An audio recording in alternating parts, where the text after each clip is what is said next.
सबसे पहले मैं जानना चाहूंगी कि पटना जो कि आपका होम टाउन भी है, तो यहाँ पे आकर आपको कैसा लग रहा है? मुझे बेहद अच्छा लग रहा है यहाँ पर आकर, और आना था इसीलिए आए हैं क्योंकि आमतौर पे फिल्म सीरीज के प्रमोशन के लिए रेयरली लोग आते हैं। तो मुझे लगा कि ये मेरा किरदार जो है, मैं भी पटना से ही गया था मुंबई एक्टर बनने, और ये जो किरदार है माधव मिश्रा क्रिमिनल जस्टिस में, ये भी पटना से मुंबई गए हैं लॉयर बनने, और वहाँ जाके बाई फ्लूक किस्मत ने साथ दिया, बड़े वकील बन गए और एक पे एक केस इनके मिलते गए, जीतते गए और 4th सीजन में आ गए हैं।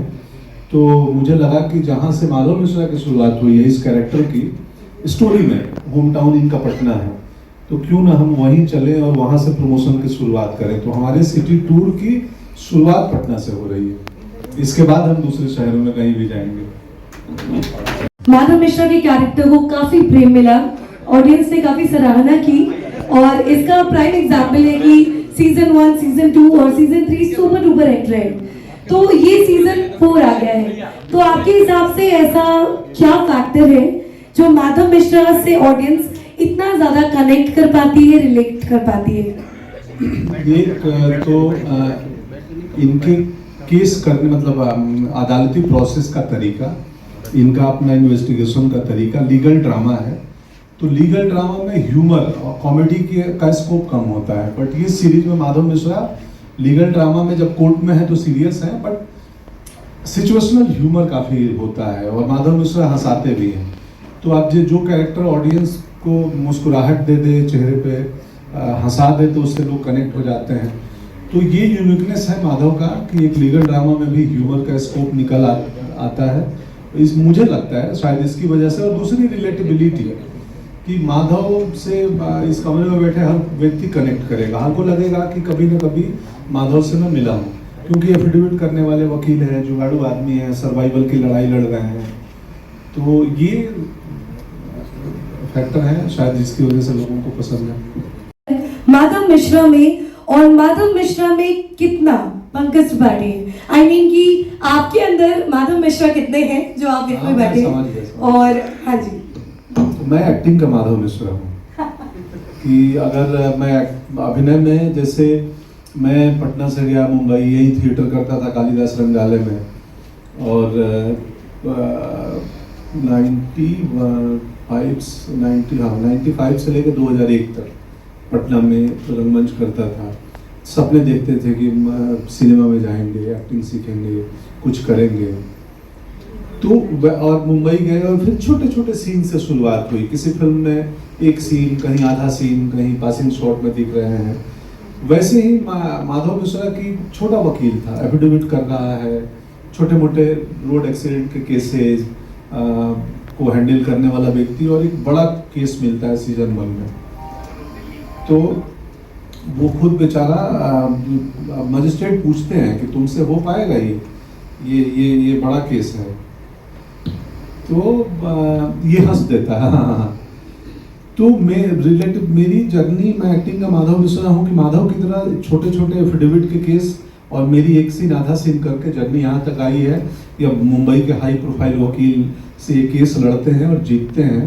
और मैं सिनेमा में क्या करता हूँ आप उस सबसे वाकिफ हैं, लोगों का प्रेम है, यही है।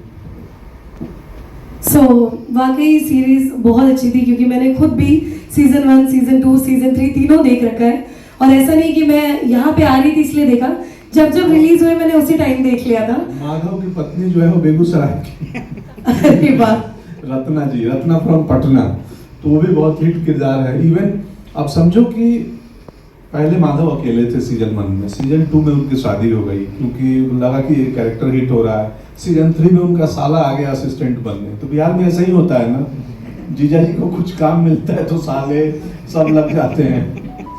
तो अब दीपू है, मतलब आत्मा प्रकाश वो एक्टर है, तो दीपू जिनका साला है वो भी है कहानी में। तो सर माधव मिश्रा जो है वो अपनी बुद्धिमत्ता के लिए, अपने ह्यूमर के लिए जाने जाते हैं। तो क्या कभी ऐसा हुआ कि आपने इसके दौरान, शूट के दौरान कभी कोई डायलॉग अपने हिसाब से इम्प्रोवाइज करवाया और वो बिल्कुल आइकॉनिक यादगार बन गया हो? बहुत सारे जो स्लैंग जो पटना में इस्तेमाल होती है, जैसे यहाँ किराए के घर को डेरा बोलते हैं। तो बाहर लोग बोलो डेरा पे हैं वो, तो समझ में नहीं है डेरा पे हैं कहाँ है वो। तो मैं अब भी देख रहा था एक सीन जिसमें वो बोलता है कि ये लोग घर को डेरा भी बोलते हैं। फिर मूंगफली और बादाम का एक जोक है, वो भी मैं देखा।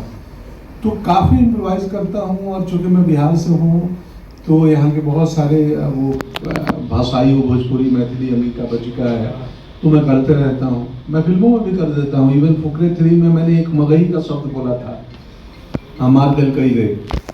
तो इतना वो यूट्यूब पे देखा कि लोगों ने नोटिस किया और लिखा था कि ये मगही बोले हैं यहाँ पे। तो मज़ा आता है, अपनी बोलियों का तो एक अलग सुख है ना। तो मैं इसमें वो बोलियाँ, मुहावरे भी लाता हूँ कि बहुत सारे बिहारी मुहावरे आप सुनेंगे माधव मिश्रा को बोलते हुए।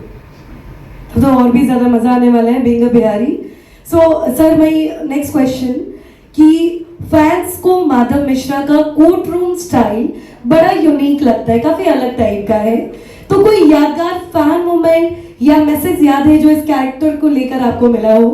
बहुत बहुत बहुत सारा। मतलब मैं 7 समंदर पार तक में, कि मैं ग्लासगो में घूम रहा था कुछ दिन पहले, कुछ साल पहले की बात है, 1 साल पहले। तो वहाँ पे मुझे मिल गए, और वो हिंदुस्तानी भी नहीं थे, वो एशियन आदमी थे। उन्होंने माधव मिश्रा का जिक्र किया। तो बहुत लोग मिलते हैं मुझे सुदूर कहाँ कहाँ, और माधव मिश्रा क्रिमिनल जस्टिस की बातें करते हैं। बहुत मज़ा आता है वो शो देखने में।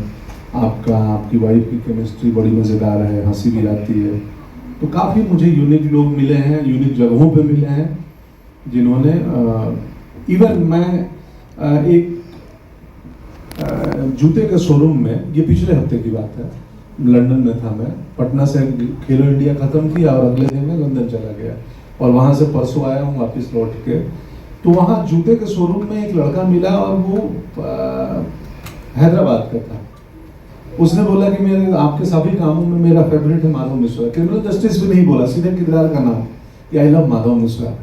मैंने बोला अच्छा जी। अब मुझे ये नहीं मालूम कि वो OTT हॉटस्टार पे ही देखे होंगे और कहाँ देखे होंगे।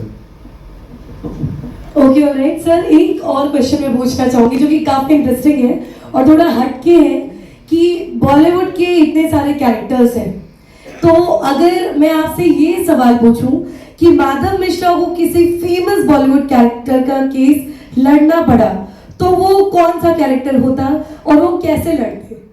स्ट्रेटजीज क्या होती, डिफेंस स्ट्रेटजी? क्या सवाल? बॉलीवुड के किसी कैरेक्टर, बॉलीवुड के किसी एक कैरेक्टर का फिल्मों में फिल्मों में, हाँ।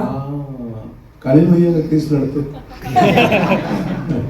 सर, सवाल है कि हमारा फेवरेट तो कालीन भैया का कैरेक्टर ही है, लेकिन पंकज त्रिपाठी का पर्सनल फेवरेट कैरेक्टर कौन सा है? डिस्पाइट क्रिमिनल जस्टिस, हमें पता है कि अभी आप प्रमोट करना है, लेकिन आपका पर्सनल फेवरेट कौन सा किरदार है? क्योंकि आप लॉयर भी बन चुके हैं, क्रिमिनल भी बन चुके हैं, ऑलमोस्ट हर तरीके का किरदार निभा चुके हैं। जी जी जी जी जी जी।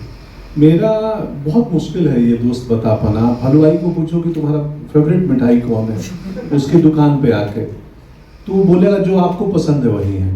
कालीन भैया नहीं, तो अब मुझे बेचना है तो मैं ऐसा बोलूँगा। वैसे 2-3 मेरे किरदार हैं जो मुझे, मैं उनसे रिलेट ज़्यादा करता हूँ। एक है न्यूटन का आत्मा सिंह, नीलवटे सन्नाटा का वो प्रिंसिपल श्रीवास्तव, और कुछ भूल जाऊंगा मैं, बरेली की बर्फी के नरोत्तम मिश्रा, कांति सरल मुद्गल, ओ माय गॉड 2, वो भी मुझे पसंद है। लॉ या फिर लिट्टी चोखा? सर्दियों का मौसम हो तो लौ, और परेशानी हो तो सर्दियों का मौसम हो तो लिट्टी चोखा, और दूसरा लौ। वो तो लड़ाई झगड़ा होता, यानी कि मतलब मोस्ट ऑफ द टाइम, क्योंकि लड़ाई झगड़े आपके होंगे नहीं, हाँ, तो इसलिए most of the time litti chokha. हाँ, लेकिन गर्मियों में नहीं खाया जा सकता, बारिश में और सर्दियों में। क्या बात है। सो वन मोर क्वेश्चन, कि ज्यादा टफ क्या है, कोर्ट रूम जज या फिर वाइफ इन अ शो? आपके शो में आपकी वाइफ या फिर कोर्ट रूम, ज्यादा मुश्किल क्या था आपके लिए? ऑफ कोर्स कोर्ट रूम, क्योंकि वहाँ लंबी लंबी लाइनें याद करनी होती हैं। क्लाइमेक्स की तरफ जब जाते हैं, आखिरी एपिसोड में जब बड़े बड़े आर्गुमेंट्स होते हैं, तो उनको याद करना पड़ता है। लेकिन सर, मैंने बड़े बड़े वकीलों से सुना है कि ज्यादा मुश्किल किसको हैंडल करना है, तो वो बोलते बीवी को, लेकिन you are the only one जो कुछ अलग। नहीं मेरा नहीं है वो भारतीय पुरुषों की आदत है मेरा नहीं, मेरा मुझे लाइंस मुश्किल होती है याद करना, तो वही मुश्किल होता है। सो माधव मिश्रा जी के लिए ज्यादा बड़ी स्ट्रेंथ क्या है, जुगाड़ या फिर जुनून?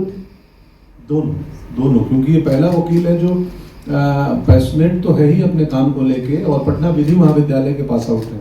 मैं पिछले सीजन में बोला हूँ कि मैं पटना लॉ कॉलेज से आया हूँ, और मेरे अपोजिट जो है वो विदेशों से पढ़ाई करके आई है वकालत की। तो दोनों चाहिए, जुगाड़ भी चाहिए, इसीलिए इनकी सिक्का चल जाती है क्योंकि जुगाड़ू है। माधव कहीं भी घुस जाता है। और एक बिहारी हमेशा वैसे भी जुझाड़ू और जुगाड़ू दोनों होते हैं। जुगाड़ू पहले होते हैं, जुगाड़ू बाद में होते हैं, क्योंकि सर्वाइवल के लिए जुगाड़ू बनना पड़ता है ना। ये एक शब्द क्या होगा,